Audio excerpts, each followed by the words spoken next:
Okay, welcome.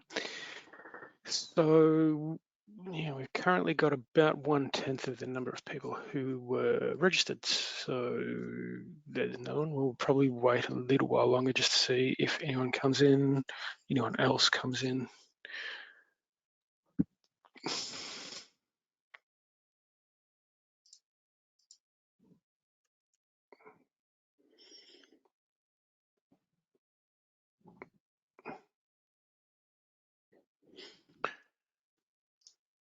All right.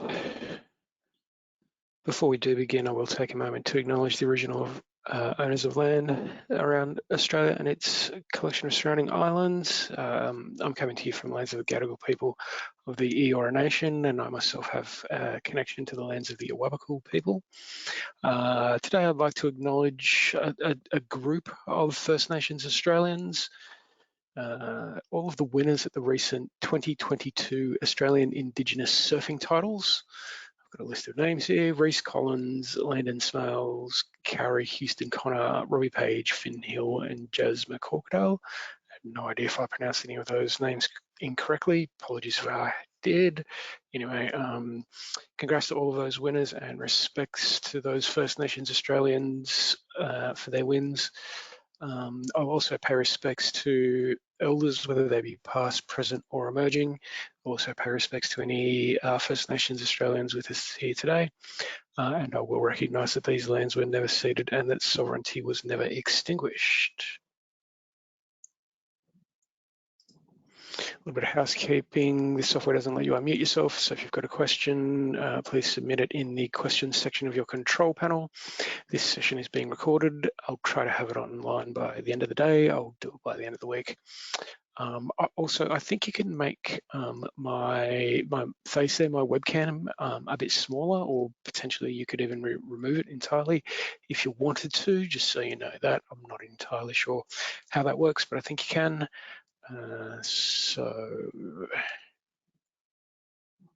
Okay. I'm going to need to crack on. So welcome to class training for accountability today. Today we'll be wrapping up the set of training sessions for reporting season. So for the last 3 weeks, we've been doing reports, and today we're doing accountability, which is an interaction between centres and state program managers. I just changed this yesterday from the interaction because centres and program managers have several interactions, this being one of them. So I've scheduled in about 30 minutes for today's session. I don't see us needing any longer than that, but we've already been going for 5 minutes, so we'll get started. Here's an overview of the session. I'll go through some of the details, some of the background information for you, and then we'll have a look at some of the accountability reports and then some other things as well before we wrap up. Okay. Excuse me. All right, let's begin with what is accountability. So accountability is a system for program managers to set requirements and benchmarks for centres and for centres to report on those requirements and benchmarks. It also allows for a dialogue between centres and program managers. So your program managers will let you know what those requirements and benchmarks are, and then you go and make submissions, and then you can have a dialogue with your program manager about these things, and that can be done within class, or you can just email each other or whatever you like, really, of course. Now, I need to talk about these permissions. So your class account will have a role set on it. Here are here's some of the roles that are available for each class account. So you won't be able to get accountability, you won't even be able to see it unless your class account has advanced admin. You can see that one here, class advanced admin, or if it's got the add-on, which we can see here, add-on accountability. If it's got either of those, then you should be able to see accountability. If you've got those and you still can't see it, then something's wrong. If you can't see accountability, you should contact your your class administrator, even though I'm fairly sure most of you probably are the class administrators. Anyway, if you do need help, you can also contact the help desk regarding the roles for program managers. I don't know if we've got any program managers here with us. We may, anyway, so one thing I haven't mentioned yet, which I should do now, is that this training is aimed at the accountability module in terms of how it works for centers, not so much in how it works for program managers. Program managers should have default access to accountability when they log into class. If there are program managers here with us today and they would like training on how the accountability module works for them, let us know. We've got something like 150 centers. I don't know how many of them need to work with accountability. I'll come back to that in just a minute. There's not that many program managers. There's only 8 states and territories, so we don't really run a scheduled training session for program managers and accountability. This one is for the centers and accountability, but we're happy to do training for program managers on request. Okay, this is what I was just coming back to. Not everyone uses accountability. Some states and territories don't use it at all. Your program managers, as I was saying earlier, they'll let you know what you need to fill out, what reports need to be submitted, and when they're due. I've got a little bit of a frog in my throat, just excuse me for just a second.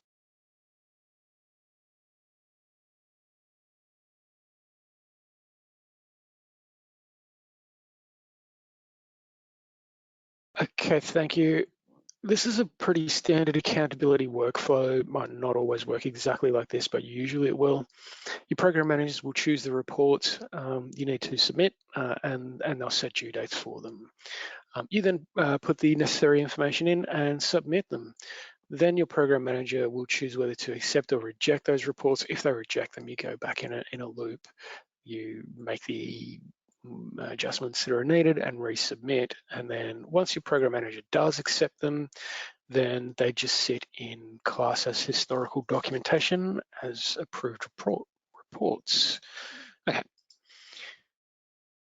So this is where things, I just want to explain something that's really confusing here. So this is really confusing and we'd like to change it, but hopefully one day we will. So we're today talking about accountability reports. Now for the last 3 weeks, we've been talking about reports. Now those are things like standard reports or DIY reports, things like the S01 or the DIY service client report. So this is different. This is accountability reports. So we've got 2 separate sections in class where the word reports is used, which is where the confusion comes in. So today we're talking about accountability reports, although I will actually look at some standard class reports that are about accountability. We'll come back to that later. So it is a bit confusing, but just try to bear with it. It's what we've got. Okay. So how the program managers will set up your reports, they set them up, so they'll set up a set of reports for each financial year. And then they choose the due dates. And so there'll be, for each financial year, there'll be a set of reports that are there for you to fill out, and each one of those will have a due date. Okay, so this is a kind of a basic list of the types of accountability reports that we'll see. There's annual targets, annual reports, funds reports, budgets, all kinds of things, compliance certificates. There's all sorts of stuff. We'll go have a look at some of those now. Just give me a second. Yeah, I'll come back to that. So we'll go and have a look at some of these reports now. So I'll flick over to class. Come on. There we go, there's class. Okay, so here's class. So to find accountability, you look in the bottom left in the primary navigation menu, the reports and accountability, click on that. That'll bring up reports and accountability there, and you click on accountability. That'll open the list of accountability reports. Once you click on accountability, this is what you see. And of course, your list might look different to mine. In fact, it almost certainly will. Mine's quite long, as we can see there's 44 items in there, so I want to show you a few ways to work with this list. They're pretty basic, I won't spend too much time on it. So you could do a search by the financial year. Now, just let me see what I thought there was, anyway, there's not. So I could do something like 2019, oh, let me go 2018. And so now I've got all the accountability reports for the 2017-2018 financial year are in there, and I've also got, no, that's all for the same financial year. So you could do something like, I don't think I've got any for 2020, I do. All right, so you could do something like 2020/2021, or you could do 2021/2022, something like that, and that'll bring up the list of reports just for that financial year. Another way to do it would be to remove that and just to search for different types of reports, like financial audit reports. You don't even have to do full searches. It'll work on partial searches. So you could just bring up all of the different financial audit reports, or all of the budget reports, or all of the compliance certificates, or I'm not sure what any of those different types of reports you could bring up a list of the different ones, and they'll all be for different financial years. The other thing you could do is to search on the status column. So as you can see, these are all in draft. You might want to see a list of the reports that have been submitted. If you wanted to, you could do that. You could look at the list of reports that have been approved, or you could look at the list of reports that are still in draft, and then you could mix and match your searches. You could look, bring up a list of reports that are still in draft that you haven't submitted, and then search on that for a particular financial year. And that will bring up a list for you. Okay, that's, I don't want to spend too much time on that. So the next thing I want to show you are the actual reports themselves, and I'll go through 3 of them for you, because we have 3 basic types of reports. We have, okay. So I've got a compliance certificate open for you. I'll open this and show you what it looks like. This is it here. So I'll click on that, and here is an accountability report. Okay, so with this report, we get a couple of new tabs here. So we've got basic details and documents. And as I said, this is a compliance certificate report. Okay, so here it's going to tell us the name of our center, and then we can make notes if we want to. And then on this side, we've got the approval status, and then a bunch of date fields, which will be auto-filled. And then we've got extensions, but I'm coming back to that later. So with this type of report, you get your basic details tab, and then you get your documents tab. So I'll click across to that. And this is just going to be the basic document management system in class, which we all know isn't ideal. But if you need to upload a document, your PDF or whatever it is, you simply go new. Again, I won't spend too much time showing you how to upload a document, as I'm sure we've all seen that before. Oh, that will do. Okay, I'll just open that. That's just an image, and you don't even need to select the document type if you don't want to. You can leave that blank if you want. You can give it a description. Both of those things are optional. The file name you can't actually change. That's not going to change anything. You can change the title if you want. Once you're done, you click Save and Close. That will upload the file for you. And as you can see, I changed the title of the file, and the rest of it is just uploaded without this metadata, but you can use that if you want. Once you've got your file, your document uploaded, you simply click back to the Basic Details tab, and then you want to click Save. No, you don't. Sorry, I've made a little error there. Excuse me. What you want to do is click into the Approval Status field and say that it's submitted. I've uploaded the document. So that's the submission that I've made. So now what you really want to do is change this to submitted, and then click Save. That's what you want to do. And then that will let your program manager know that you have submitted that report. Okay, and we can see the date that it's submitted is now listed in there. And again, your due dates will be listed automatically. And when they're approved by your program manager, the date there that will be listed as well. So that's the first basic type of accountability report. You get the 2 tabs there. So I'll click across to the next one now. So the second type of accountability report will have an extra tab. So this one is going to be an annual targets report, and this is it here. And as you can see, it says annual targets. And as I was saying, we get an extra tab here, and this one is an annual targets tab. We'll click across that, but the basic details and documents tabs are the same. The annual targets tab is the new one. And once we click into there, we get this list of targets, and we can fill in our numbers and the number of new clients. We had 1 million new clients or whatever. You can fill in your numbers in there, and you can then print it to a piece of paper if you want. You can upload documents if you like once you've basically filled in all of your data for your annual targets. Again, you go back to your basic details tab, set it to submitted and click save.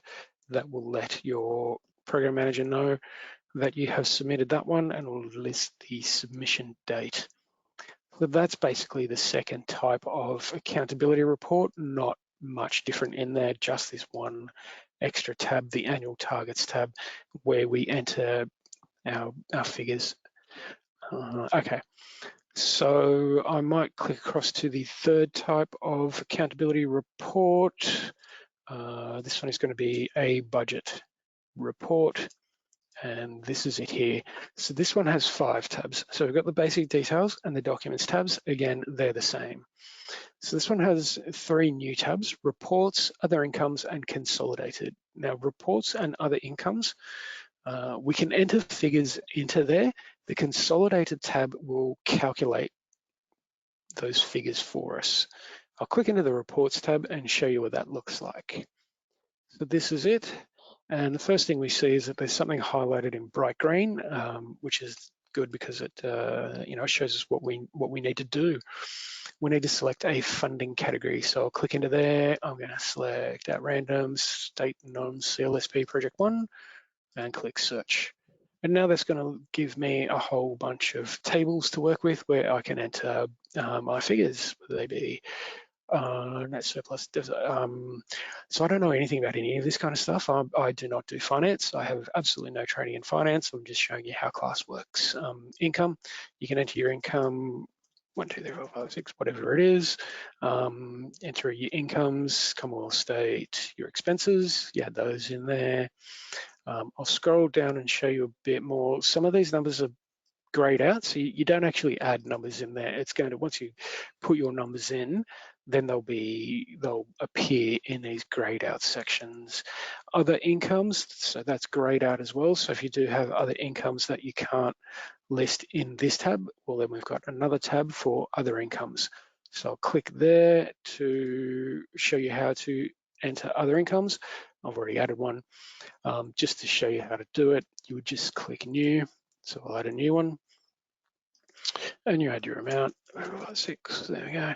You add the source of the funding, and then you put in what the purpose of the funding is, and then you would select which funding category this is supplementary to. I would guess that this would be, anyway, you just fill in, select which funding category it's supplementary to, and then whether the activities for this income were recorded in class or not. You can either select yes, they were, or not. Then once you've filled in this, click save and close, or save if you like.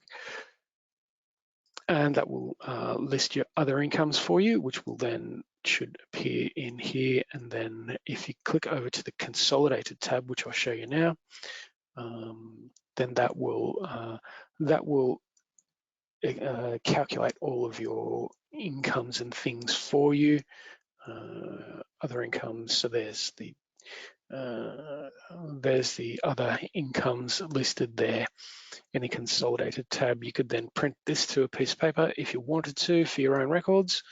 But that's basically how the third type of accountability report works. Excuse me, we've got the basic details tab, the documents tabs, again, they're the same.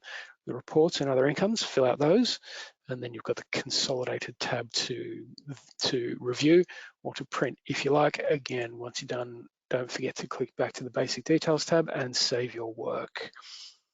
Okay, so those are the 3 types of accountability reports. Now, I'll click back to the list of accountability reports over here.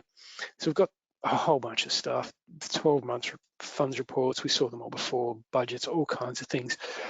Now, pretty much all of those will be one of these versions, the one with the 2 tabs, 3 tabs, or 5 tabs, and the tabs may have different things. It might not say annual targets, it might say something else, but this is the basic layout of all of your accountability reports. Okay, extensions, I was going to look at extensions. Yep, you can request an extension. Let me click back to this report. Okay, so we can see a couple of blue links there. Adjust extension date, that would be how you would request an extension. And then if you want to see which extensions have been requested, approved and / or not approved, you can do that as well through the show adjustments. So we'll make a request for an extension on this one. So I'll click into there, extension date, you select the date. If you could type it if you want, or you could use the date picker just by clicking there in the little blue bit at the end. I'm going to say next week and say, can we have another week, please? And then you click save and close. And that will let your program manager know that you have requested an extension on this report, on the due date to this report. So if we click into show adjustments, that will show us which extensions have been requested. So I asked for one back in, just about 12 months ago, and that wasn't approved. And here's the one I just requested. Obviously that's not been approved because I only requested it about 5 seconds ago. Okay, close that. So that's extensions. Okay. I won't keep you too much longer. It's 6 minutes to 2:30 in Sydney. I'll show you a few class reports. I'd have, have I? I think I went over these in the in sometime over the last 3 weeks, but I'm not 100% sure on that. So I might show you a few of them. Let me just flick back to my slide just for a second. Okay. Okay, so they're all M reports, M0, and then there's M10 and M11. All right, I'm just going to scroll down and find them. Here they are. So here's all the M reports, M standing for management. So the reason we put these in a class is that the program managers requested these, and then we felt that the centers shouldn't have anything that the program managers don't have, so everyone's got access to these. So you can use them if you like. I might show you the annual targets report.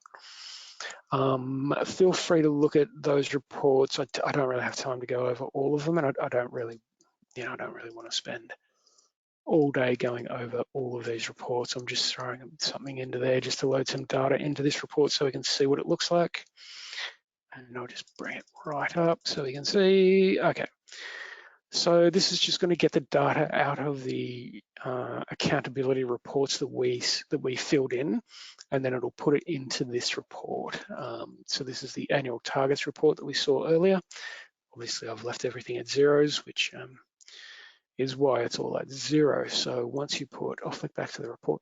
Once you put actual, what did I say, annual, sorry, this report, annual targets, once you actually put figures in here and then save it, submit it and save it, then if you go in and run this report, then those figures will be counted in there. I do want to show you another one because there's some handy ones in here. Accountability progress report submitted. I might want to just, I'm hoping this is going to work. Again, I don't want to spend too much time on this. I just want to I'm hoping this is going to work because I want to show you one of the really handy ones. Come on. Okay, this should work. So for some of these reports, they'll show you your due dates, submitted dates, and dates approved, and you might get a whole long list out of these reports. So with a report like this, you could then use a report like this to figure out what's been submitted, what needs to be submitted, and what has been submitted but hasn't been approved, if you wanted to do something like that. Okay, so those are the standard class reports that are about accountability. Okay, I'm not seeing any questions, so I might start wrapping up. If you do have questions, feel free to fire them through on the questions section of your control panel. I've got the chat open as well, can't see anything in there either. I might start wrapping up. Documentation and getting help. I'm fairly sure pretty much everyone in this session would know how to get help. There is documentation for accountability. I'll click there in the help thingy